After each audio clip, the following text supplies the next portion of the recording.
गोपीनाथ मुंडे को याद किया। कांग्रेस नेता के लिए आया ट्वीट। शरद पवार को अजित पवार ने नहीं बोला हैप्पी बर्थडे। राष्ट्रवादी कांग्रेस पार्टी एनसीपी के सुप्रीमो शरद पवार राज्य में बेमौसम बारिश और प्याज के मुद्दे पर अपना जन्मदिन नहीं मना रहे हैं, लेकिन 56 साल के राजनीतिक करियर में 4 बार महाराष्ट्र के मुख्यमंत्री रह चुके शरद पवार को उनके जन्मदिन पर प्रधानमंत्री नरेंद्र मोदी समेत तमाम दिग्गज नेताओं ने बधाई दी है।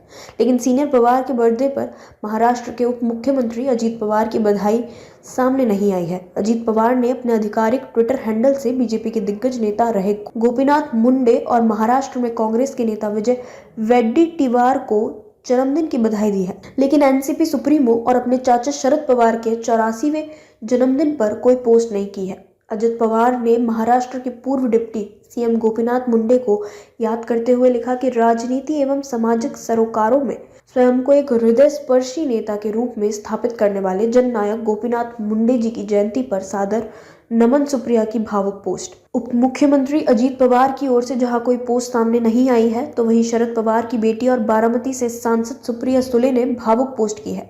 इसमें उन्होंने अपने पिता शरद पवार को बाबा कहकर संबोधित किया है और लिखा है कि डॉक्टरों के अनमोल सहयोग की बदौलत आज उम्र के 83 साल पूरे कर रहे हैं।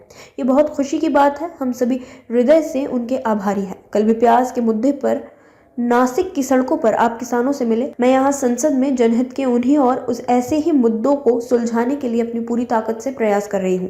सुप्रिया सुले ने आगे लिखा है कि आम लोगों के लक्ष्यों की पूर्ति ही आपका जुनून और आनंद है। सब आपका जन्मदिन मनाने के लिए एक साथ है। हम सभी को पूर्ण विश्वास है कि संघर्ष के इस समय में आप सभी कठिनाई को पार कर सफल होंगे। लड़के और जीतेंगे। पिताजी आपको जन्मदिन मुबारक हो। पीएम मोदी ने दी है बधाई। प्रधानमंत्री नरेंद्र मोदी ने भी शरद पवार को शुभकामनाएं देते हुए कहा कि वह उनके स्वास्थ्य और लंबी उम्र के लिए प्रार्थना करते हैं।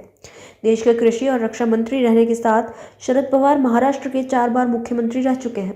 इसी साल जुलाई में उनके भतीजे महाराष्ट्र में उनसे अलग होकर बीजेपी की अगुवाई वाले महायुति ग्रैंड अलायंस में शामिल हो गए थे। तब से अजित पवार और शरद पवार के बीच दूरी देखी जा रही है।